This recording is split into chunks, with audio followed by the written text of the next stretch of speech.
Të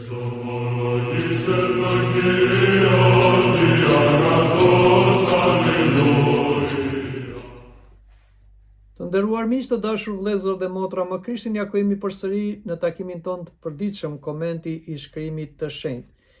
Jemi në datën 23 qershor dhe kisha ortodokse në nxit lexojmë nga Ungjilli sipas Mateut, kapitulli 11, vargu 16 deri në vargu 20. Por ne do të lexojmë edhe disa vargje të tjera deri në vargu 24 për ta kuptuar më mirë këtë pjesë ungjillore. Le ta lexojmë dhe ta komentojmë sipas hetrave. Por me këtë ta krahasoi këtë brez, ai ngjan fëmijëve që rinë në sheshe dhe u drejtohen shokëve të tyre, duke thënë: "Ne kemi rënë fyllit për ju dhe ju nuk kërcyet, nisën vajin dhe ju nuk u bregosët." Pra erdhi Johani që as hante as pinte dhe ata thonë: "Ai ka një demon." Erdhi biri i njeriut që ha dhe pi dhe ata thonë: "Ja një grykës dhe pianec, miku i tagamblezëve dhe i mëkatarëve." Por dituria është justifikuar nga bijtë e vet. Atëherë nisi të qortoi ato qytete ku ishte kryer pjesa më e madhe e veprave të fuqishme të tij, sepse ato nuk ishin penduar, duke thënë: "Mjerti Korazin, mjerti Betsaid, sepse nëse në Tir dhe në Sidon do të ishin kryer veprat e fuqishme që u bën ndër ju, prej kohësh do të ishte penduar me thes dhe hi. Prandaj po e them se ditën e gjyqit Tiro dhe Sidona do trajtohen më shumë tolerancë se sa ju. Dhe ti o Kapernaum që je ngritur deri në qiell do të fundoset deri në ferr, sepse nëse do të ishe kryer në Sodom veprat e fuqishme që janë kryer në ty, ajo do të ishte edhe sot e kësaj dite. Prandaj unë po e them se ditën e gjyqit fati i vendit të Sodomës do të jetë më i lehtë se yti. Pra, edrit e kishës e kanë parë këtë si pjesë në qortimin ndaj zemrës së ngurtë që nuk i përgjigjet thirrjes së Perëndis dhe pavarësisht mënyrës se si ai flet dhe na nxit, por le ta komentojmë varg për varg. Lexojmë dy vargjet 16 dhe 17. Por me këta krahasoi këtë brez, ai ngjan fëmijëve që rinë në sheshe dhe u drejtohen shokëve të tyre, duke thënë: "Ne kemi rënë fyllit dhe ju nuk kërcyet, nisën vaj dhe ju nuk u brengosët."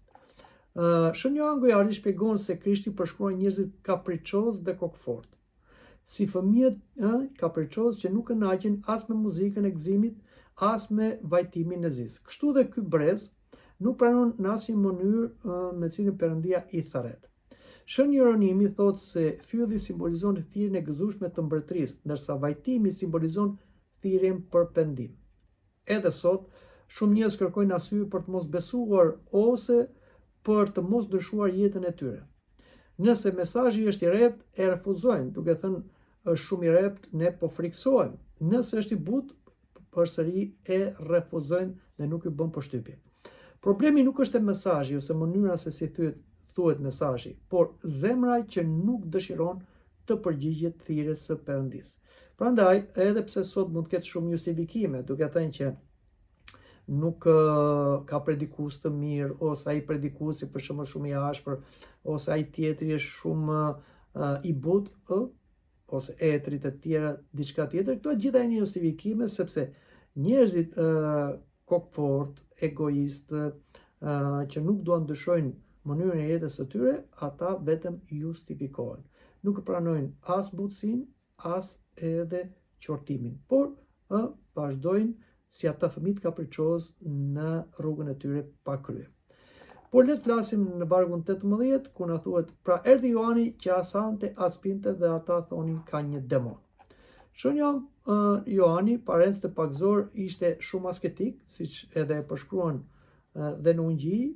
Pra ai jetonte në mënyrë të vetmuar, i veshur me lëkurë kafshësh, dhe aq më tepër ai hante dhe si them mjalte egër dhe karkaleca ose një lloj barishte.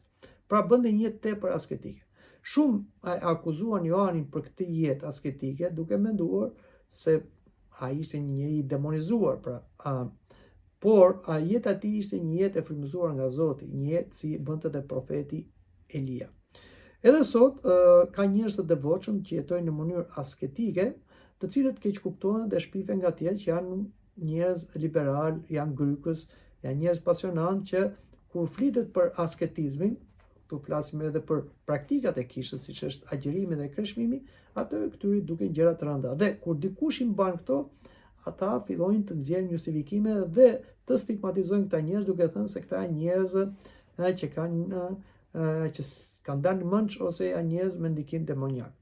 Prandaj duhet kemi kujdes sepse mund të bëjmë të njëjtin gabim që bënin judejt duke akuzuar profetin e Zotit ose më të madhe e profetëve që ishte Shën Johan Parentesi dhe Pakzor, dhe ne bëjmë gabim kur stigmatizojmë dhe gjykojmë ata njerëz të cilët jetojnë me asketizëm, që është një praktik e kishës, që është një urdhëres nga Krishti, sepse djalli del vetëm me agjerim dhe lutje. Prandaj shenjtëria nuk na garanton që të gjithë na vlerësojnë drejt. Pra, s'duhet të mendojmë se nëse ne ecim në rrugën e Perëndisë, në një rrugë të shenjtë, të gjithë njerëzit do na duartorkasin. Përkundrazi, do kemi dhe kundërshtar. Madje Krishti në një vend tjetër thotë mirë ju kur gjithë njerëzit flasin mirë për juve. Po le të flasim dhe për vargun 19, ku na thuhet: erdhi biri i njeriut që ha dhe pi dhe thonë: ja një grykës dhe një pianec, miku i tagamblesve dhe i mëkatarëve. Por dituria është justifikuar nga bit e vet. Si të kuptojmë këto fjalë? Çfarë ishte Krishti? Ishte një grykës, ai hante pinte? Jo. Shën Agustini i thotë se Krishti zgjon një mënyrë tjetër shërbimi nga Johani. Johani jetonte në shkretir, në asketizëm. Krishti i rinte mes njerëzve.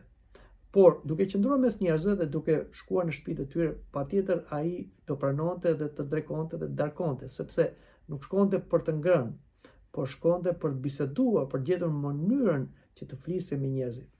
Por përsëri kundërshtarët gjetën arsye për të sulmuar të dy, edhe Johan Parentesi Pakzorin dhe asketin, edhe Krishtin i cili bënte një jetë në duke normale midis njerëzve për të shpëtuar njerëzit. Por shpreha dituria është justifikuar nga bitë e vet, sipas hetrave, do të thotë se ata që pranojnë Perëndin tregojnë me jetën e tyre se urtësia hyjnore është e drejtë dhe e vërtetë. Pra, siç jetonte Shën Johan Parentesi dhe Pakzor dhe siç jetonte Krishti, të dy ishin të pëlqyer nga Perëndia, të frymëzuar nga Perëndia. Prandaj, ne nuk do të gjykojmë nga pamja e jashtme. Perëndia mund të veprojë përmes personaliteteve dhe metodave të ndryshme, dhe këtë shikojmë edhe në rrjen e shenjtorëve. Jo të gjithë shenjtorët kanë bërë të njëjtën mënyrë jetese. Dikush ka qenë më asketik, dikush ka qenë më afër njerëzve, pra dikush ka qenë më i ashpër, dikush ka qenë më i butë, sepse këto janë forma të ndryshme të providencës hyjnore, duke përdorur karaktere ndryshme njerëzore për të mirën e njerëzimit. Por le të flasim për vargjet më poshtë, vargu 20 dhe vargu 22. Atëherë ai nisi të qortoi ato qytete ku ishin kryer pjesa më e madhe e veprave të fuqishme të tij, sepse ato nuk ishin penduar, duke thënë: mjerti Korazin, mjerti Betsaida, sepse nëse në Tiro dhe në Sidon do të ishin kryer veprat e fuqishme që u bën ndër ju, prej kohësh do të ishin penduar me thes dhe hi. Pra,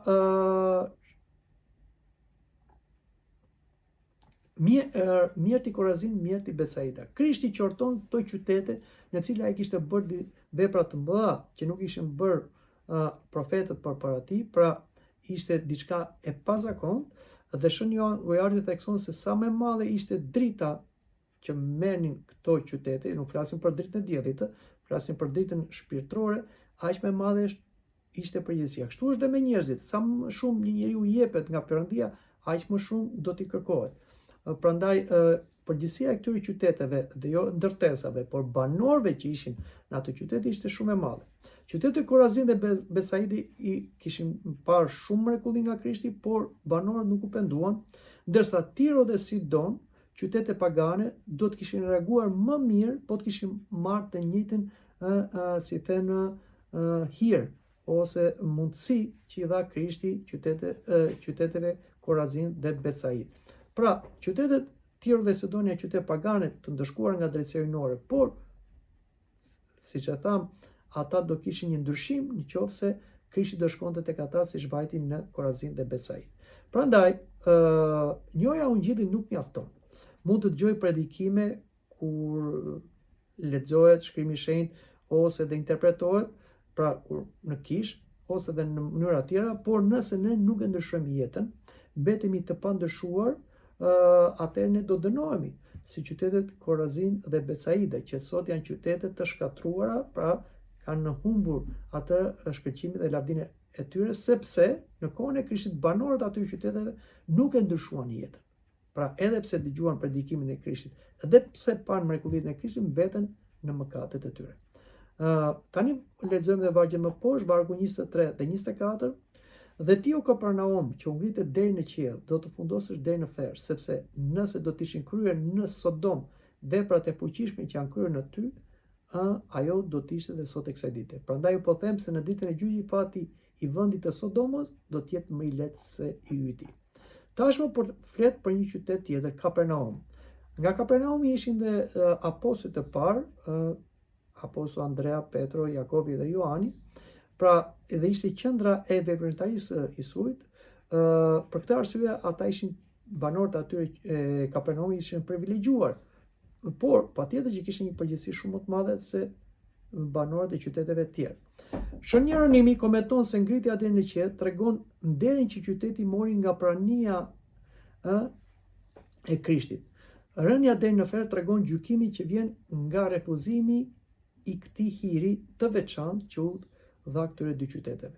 Krahasimi me Sodomën është tronditës.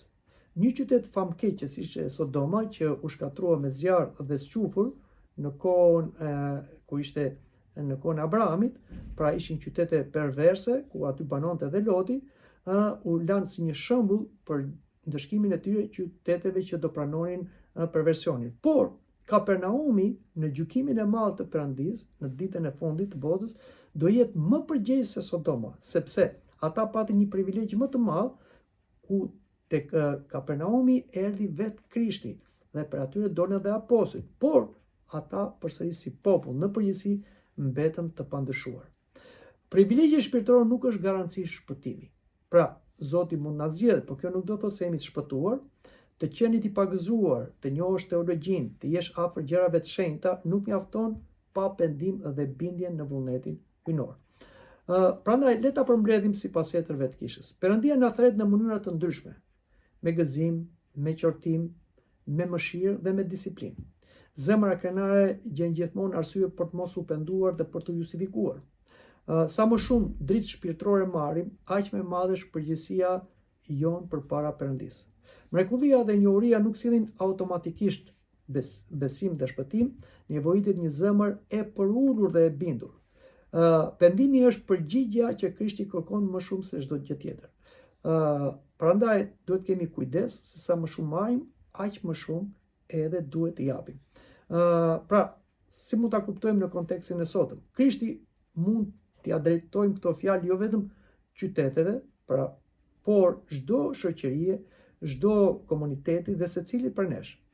Apo e shndrojnë hirin që kemi marrë në pendim dhe në jetë e re, apo po mësohemi me të pandryshuar zemrën, që do të thotë familiaritet me gjërat e shenjta. Kjo është gjëja më e rrezikshme që mund ndodhi një besimtari dhe një komuniteti që përbëhet nga klerik dhe laik. Kur familiarizohet me gjërat e shenjta dhe i bind veten se është në rregull, kurse në të vërtetë Perëndia kërkon shumë më tepër nga ata. Mendoj që këtu ta mbyllim edhe bisedën për sot, por takuam në takimin e ardhshëm. Deri atëherë, mirupafshim.